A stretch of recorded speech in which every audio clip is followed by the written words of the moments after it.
Dear students, কেমন আছো সবাই? আশা করি সবাই ভালো আছো। তোমাদের দোয়ায় আল্লাহর রহমতে আমিও ভালো আছি। তাই তো আরেকটি ক্লাস নিয়ে চলে এলাম তোমাদের সামনে। আজ আমরা আরেকটি নতুন ক্লাস করব, সেটা হচ্ছে মনোবিজ্ঞান দ্বিতীয় পত্রের উপর। মনোবিজ্ঞান দ্বিতীয় পত্রের প্রথম অধ্যায়। দেখো তো বইটা খুলে, মনোবিজ্ঞান দ্বিতীয় পত্রের প্রথম অধ্যায় কোনটি? এই অধ্যায়টা আমরা কিন্তু কলেজে থাকতেও পড়েছি। তারপরেও তোমাদের যেহেতু এখন তোমরা বাসায় বসে আছো, তাই তোমাদের সুবিধার্থে আবার আমরা ক্লাসটা রিপিট করে দিচ্ছি, যেন তোমরা ক্লাসটা আমাদের থেকে দেখে আবার বাসায় পড়তে পারো। ওকে, চলো তাহলে আজকে আমরা ক্লাস করব বুদ্ধির উপরে। বুদ্ধি বুদ্ধি কথাটার সাথে আমরা কম বেশি সবাই পরিচিত, তাই না? মানুষকে বলা হয় সৃষ্টির শ্রেষ্ঠ জীব, আশরাফুল মাখলুকাত। কেন বলা হয়? তার কারণ কিন্তু বুদ্ধি। একটা সময় ছিল যখন প্রাণীরা, মানুষ সবই কিন্তু বনে জঙ্গলেই বাস করত, কিন্তু প্রাণীরা আজও কিন্তু বনে জঙ্গলেই বাস করে। মানুষ কি করে? মানুষ কিন্তু সভ্য হয়েছে, সভ্যতা সৃষ্টি করেছে। আজকের এই ডিজিটাল যুগে আমরা বাস করছি, তথ্য যোগাযোগ প্রযুক্তির উন্নয়ন, অনেক জিনিসের আবিষ্কার, সবকিছু মিলিয়ে আমরা একটা অনেক উন্নত সভ্যতায় বসবাস করছি। তার কারণ কিন্তু একটাই, সেটা হলো বুদ্ধি। এখন আমরা আজকে এই চ্যাপ্টারে পড়ব বুদ্ধি আসলে কি। বুদ্ধি কি? এটা কি দেখা যায়? এটা কি পরিমাপ করা যায়? না কিভাবে বুঝবো কার বুদ্ধি কত? আসো আমরা এটা নিয়েই আজকে আলোচনা করব। প্রথমে আসি, বুদ্ধি আসলে কি। একটা সময় যেমন হলো অনেক আগে, যখন বুদ্ধি কি এই জিনিসটা মানুষ জানতো না, তখন গ্রিক দার্শনিক যারা ছিল তারা মনে করত যারা অনেক ভালো বক্তৃতা দিতে পারে তাদের বুদ্ধি বেশি। আবার চীনারা মনে করত, চীনা অধিবাসী যারা, তারা মনে করত না, যারা অনেক সৃজনশীল ক্ষমতা দেখাতে পারে অথবা অনেক সুন্দর লিখনি, মানে অনেক লিখতে পারে ভালো, তাদেরই বোধহয় বুদ্ধি বেশি। আবার কেউ কেউ মনে করত না, যারা নৌকা চালাতে পারে তাদের দক্ষতা বোধহয় বেশি, তাদেরই বোধহয় বুদ্ধি বেশি। এভাবে করে বুদ্ধিকে বিভিন্নভাবে সংজ্ঞায়িত করা হতো। আসলে তাহলে দেখা গেল বুদ্ধি কোনো একক বিষয় না, বুদ্ধি হলো এমন একটা ক্ষমতা, এক একজনের ভিতরে সেটা এক একভাবে এক এক সময় প্রকাশ পেতে পারে। তাহলে বুদ্ধিকে কিভাবে সংজ্ঞায়িত করা যায়? যেমন মনোবিজ্ঞানী ক্রাইডার বলেছে, বুদ্ধিকে তো আসলে সংজ্ঞায়িত করা অনেক কঠিন। বুদ্ধি হলো বিদ্যুতের মতো। ওরা একটা প্রবলেমে পড়লাম, বিদ্যুতের মতো মুহূর্তের মধ্যে একটা বুদ্ধি এসে সমস্যাটা সমাধান করে দিল।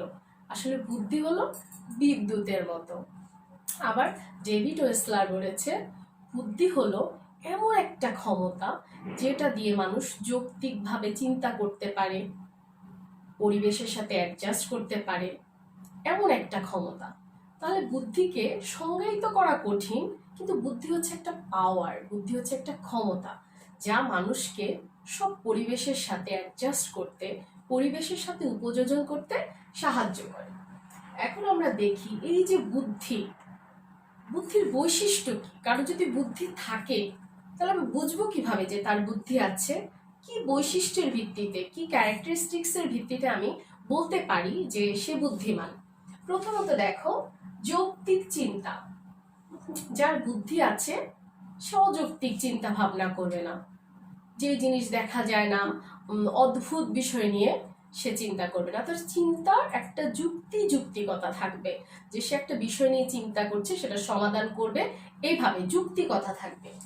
বিমূর্ত চিন্তা, সৃজনশীলতা, মানে কারো যদি বুদ্ধি থাকে তবেই তার ভিতরে বিমূর্ত চিন্তার জন্ম নেব। বিমূর্ত, যা আমাদের সামনে উপস্থিত নাই, কিন্তু তার জ্ঞানের শক্তি দ্বারা সৃজনশীল কোনো কিছু উদ্ভাবন করতে পারে।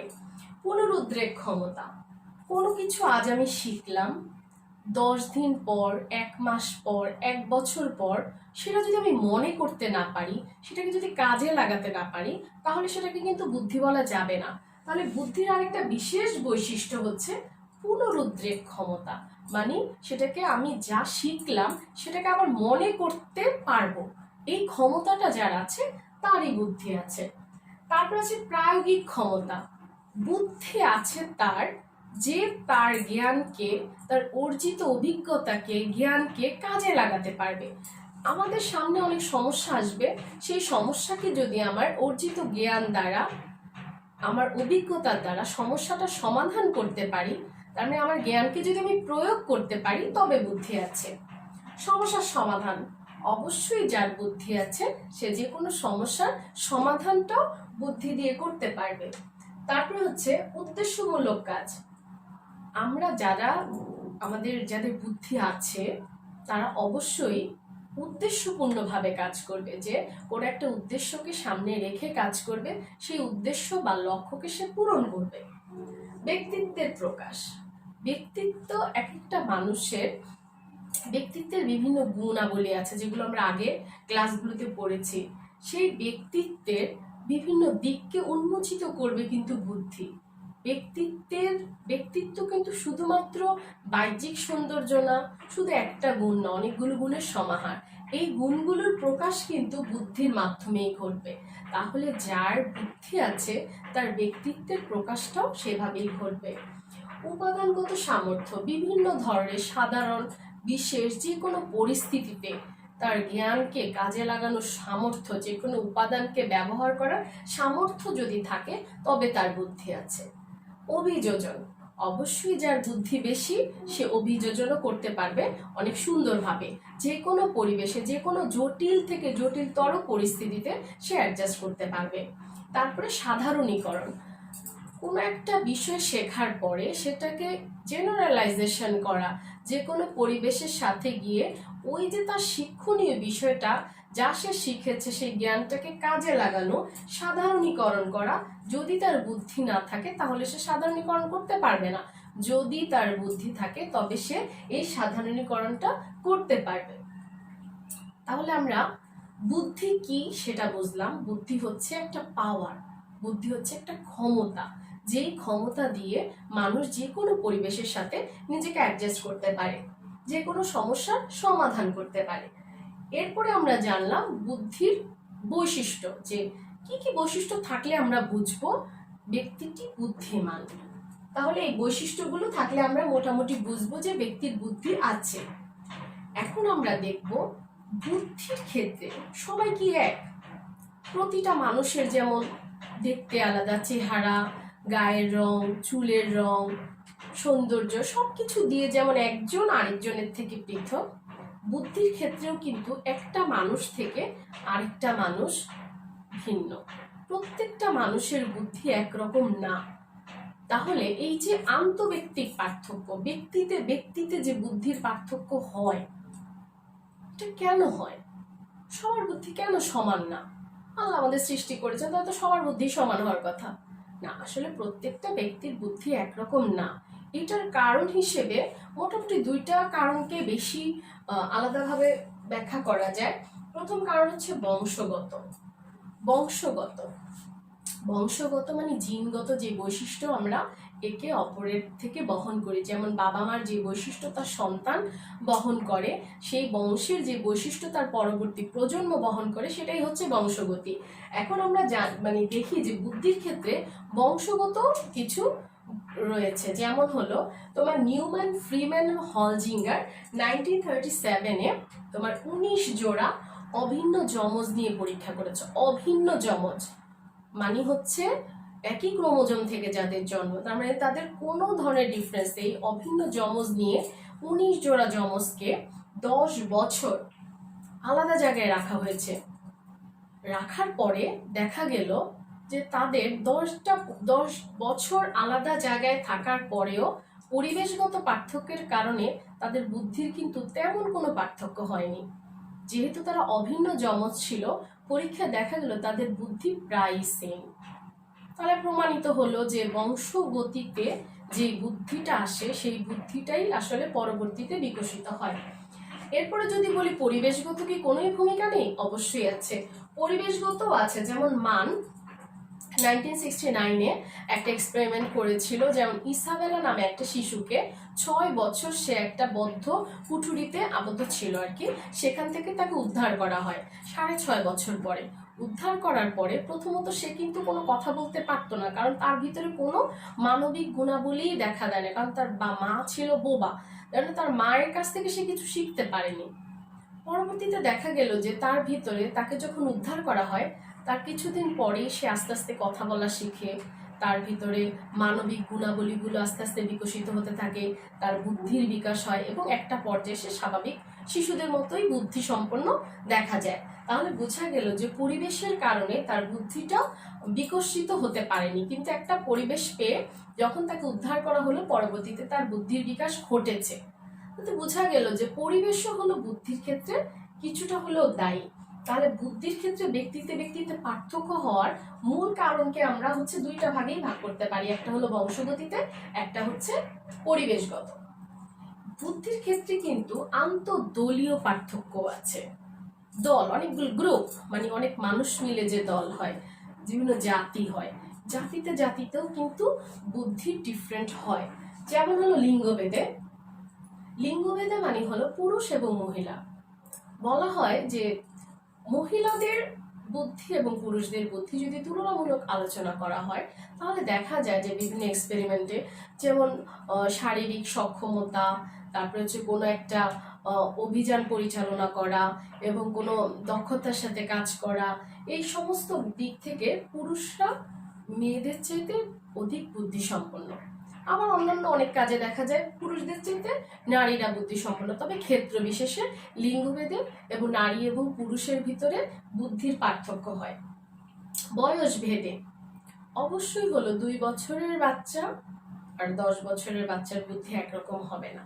আমরা বেসিক্যালি জানি যে 2 বছর বয়স থেকে আস্তে আস্তে বুদ্ধি ডেভেলপ হতে থাকে এবং 20 বছর পর্যন্ত বুদ্ধি বাড়তে থাকে।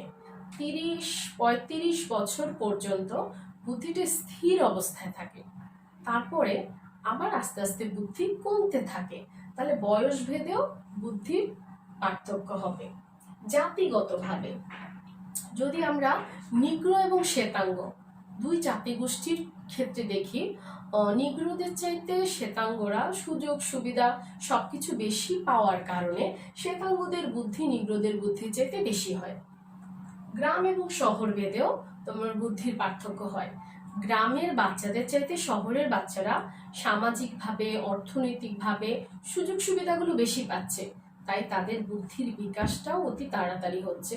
আমরা একটা উদাহরণ দিই।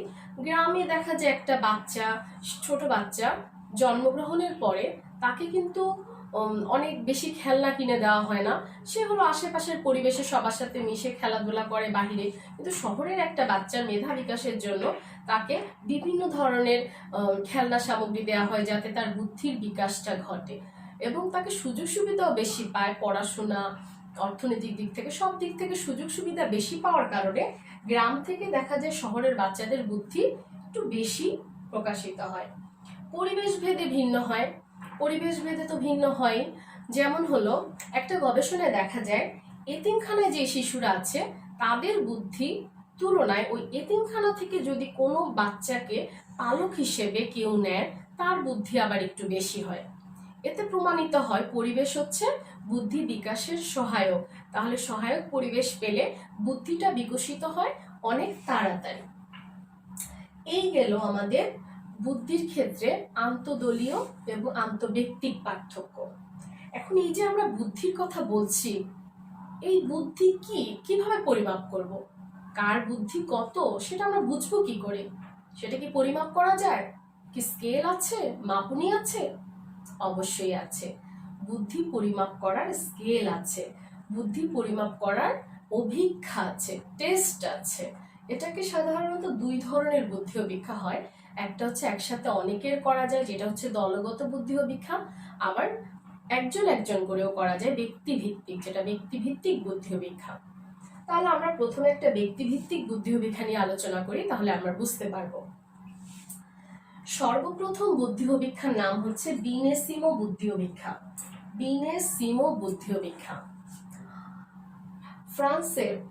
ফ্রান্সের প্যারিসে স্কুল কর্তৃপক্ষ লক্ষ্য করলো স্কুলের বাচ্চাগুলোর পড়াশোনায় রেজাল্ট খারাপ হচ্ছে। টিচাররা বলল যে বাচ্চাদের বুদ্ধি কম, বাচ্চারা পড়াশোনায় অমনোযোগী। অভিভাবকরা বলল না, টিচারদের সম্ভবত কোনো সমস্যা আছে, তারা ঠিকমতো কেয়ারিং করছে না বাচ্চাদের, এই জন্য।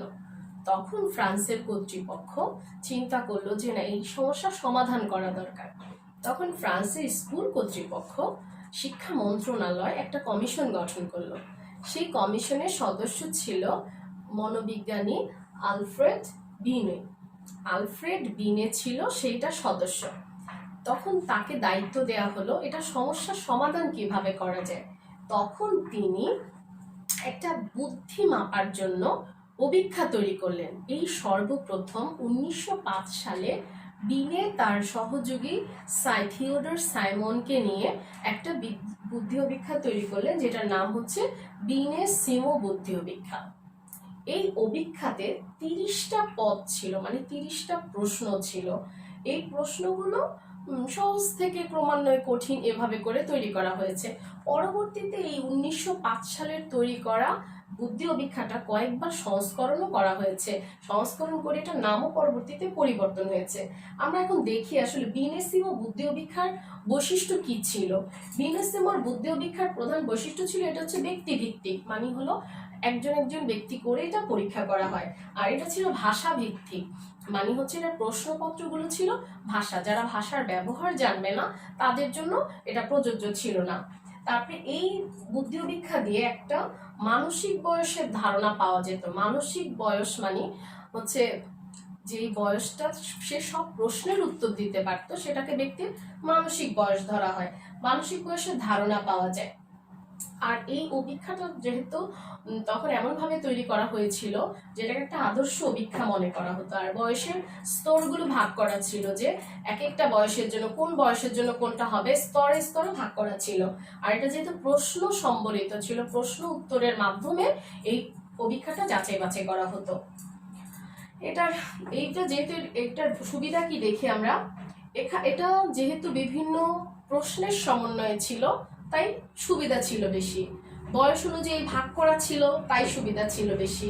যেহেতু এটা মানসিক পরিপক্কতা সম্পর্কে, মানসিক বয়স জানা যায়, তাহলে মানসিক পরিপক্কতা সম্পর্কেও এটা দিয়ে জানা যায় ভালো করে। আর এটা দিয়ে সাধারণ জ্ঞান কেমন একটা শিশুর সেটাও ভালোভাবে জানা যেত। কিন্তু এটার কিছু অসুবিধা হচ্ছিল। অসুবিধা কি, যেহেতু এটা হলো ভাষা ভিত্তিক বুদ্ধি অভিক্ষা, তার মানে হলো যারা বধির, যারা প্রতিবন্ধী, যারা ভাষা জানে না, নিজস্ব ভাষা গোষ্ঠীর না, তাদের জন্য এটা প্রয়োগ করা কঠিন ছিল। আবার হচ্ছে যেহেতু এটা ব্যক্তি ভিত্তিক বুদ্ধি অভিক্ষা, তাহলে একসাথে অনেক লোকের পরীক্ষাও করা যাবে না। যেহেতু একসাথে অনেক লোকের করা যাবে না পরীক্ষাটা, তার মানে এখানে সময়ও বেশি লাগবে, অর্থও বেশি খরচ হবে। এটার অসুবিধা। পরবর্তীতে এই বিনেসিমো বুদ্ধি অভিক্ষার অনেকগুলো সংস্করণ হয়। এখন আমরা যেটা পড়বো সেটা হচ্ছে স্ট্যানফোর্ড বিনে বুদ্ধি অভিক্ষা। মানে এই বিনে বুদ্ধি অভিক্ষাটাকে বিভিন্ন পর্যায়ে সংস্করণ করার পরে এটার নাম পরিবর্তন হয়। প্রথমে হচ্ছে আলফ্রেড বিনে, তো এটা 1905 সালে তৈরি করে। 1908 সালে এটা দ্বিতীয় সংস্করণ হয়। এই দ্বিতীয় সংস্করণেই মানসিক বয়স কথাটা অ্যাড হয়। মানসিক বয়স মানে হলো যেই বয়সের সবগুলো প্রশ্নের উত্তর শিশু বা ব্যক্তি দিতে পারবে, সেটাই হচ্ছে তার মানসিক বয়স। তাহলে আসলে প্রকৃত বয়স কি? প্রকৃত বয়স বলো একটা কথা আছে। প্রকৃত বয়স হচ্ছে জন্ম থেকে তার অতিবাহিত সময়। যেমন 4 বছরের একটা বাচ্চার প্রকৃত বয়স 4 বছর, কিন্তু তার মানসিক বয়স বেশিও হতে পারে কমও হতে পারে। কারণ মানসিক বয়স হচ্ছে সে যেই বয়সে প্রশ্নগুলোর উত্তর সঠিকভাবে দিতে পারলো।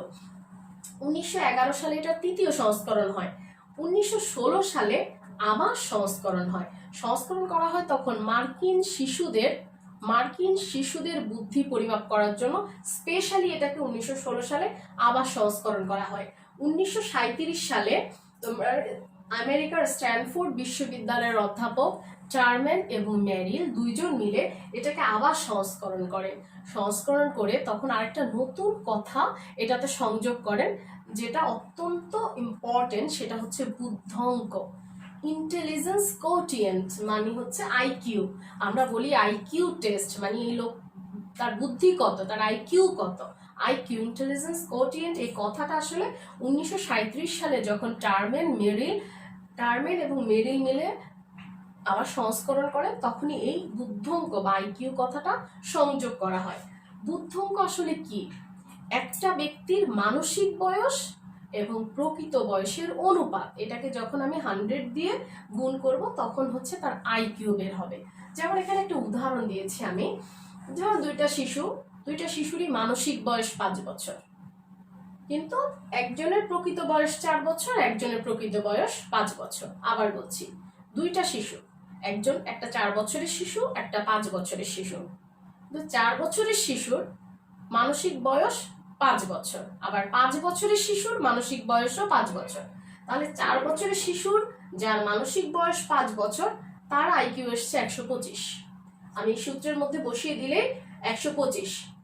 আবার 5 বছরের যে শিশুটা, তার মানসিক বয়সও 5, তাহলে তার এসেছে 100। তাহলে 4 বছরের শিশুটি অতি বুদ্ধিমান, আর হচ্ছে 5 বছরের শিশুটি স্বাভাবিক বুদ্ধি সম্পন্ন। আচ্ছা, এই যে স্ট্যানফোর্ড বিনে বুদ্ধি অপেক্ষা, এইটারও কিছু বৈশিষ্ট্য আছে। এটাও ছিল ভাষা ভিত্তিক, তার মানে যারা ভাষা বুঝতে পারে শুধু তাদের জন্যই এটা প্রযোজ্য। আর পদের বৈচিত্র্য মানে হচ্ছে এখানে প্রশ্নগুলো ছিল ডিফারেন্ট আইটেমের, মানে শুধু একই টাইপের কোশ্চেন ছিল না, এখানে প্রশ্ন ছিল, সমস্যার সমাধান ছিল, কেউ মুখস্থ করা, তুলনা করা, তারপরে হচ্ছে মনে রাখা, চিনতে পারা, সবকিছু মানে পদের প্রশ্ন প্যাটার্নের মধ্যে ডিফারেন্ট ছিল। ক্রমজটিলতা মানে সহজ থেকে আস্তে আস্তে কঠিনের দিকে।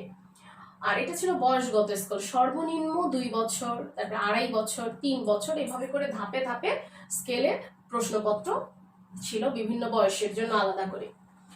এই স্কেলের মানে স্ট্যানফোর্ড বিনে বুদ্ধি অপেক্ষা সবচেয়ে বড় সুবিধা হলো, সবচেয়ে বড় সফলতাই হলো যে এখানে আমরা আইকিউ টেস্টের সিস্টেমটা জানতে পেরেছি।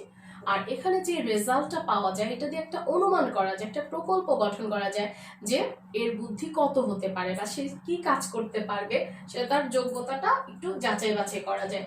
আর এটা হচ্ছে শিশু এবং প্রাপ্তবয়স্কদের বুদ্ধি যাচাইয়ের জন্য একটা উপযোগী স্কেল। আর এটা যেহেতু প্রশ্ন ভিত্তিক, বয়সের স্তর ভিত্তিক, তাই এটা অত্যন্ত সহজেই প্রয়োগ করা যায়। আর এটা একটা যথার্থ অপেক্ষা, বিভিন্ন জায়গায় এটার ভ্যালিডিটি যাচাই করা হয়েছে। অসুবিধা হলো, এটারও অসুবিধা আছে। অসুবিধা হলো যেহেতু এটা ভাষা ভিত্তিক, তার মানে হচ্ছে যারা অন্য ভাষা গোষ্ঠীর, যারা কথা বলতে পারে না, ভাষার প্রয়োগ করতে পারে না, তারা তাদের ক্ষেত্রে এটা অনুপযোগী।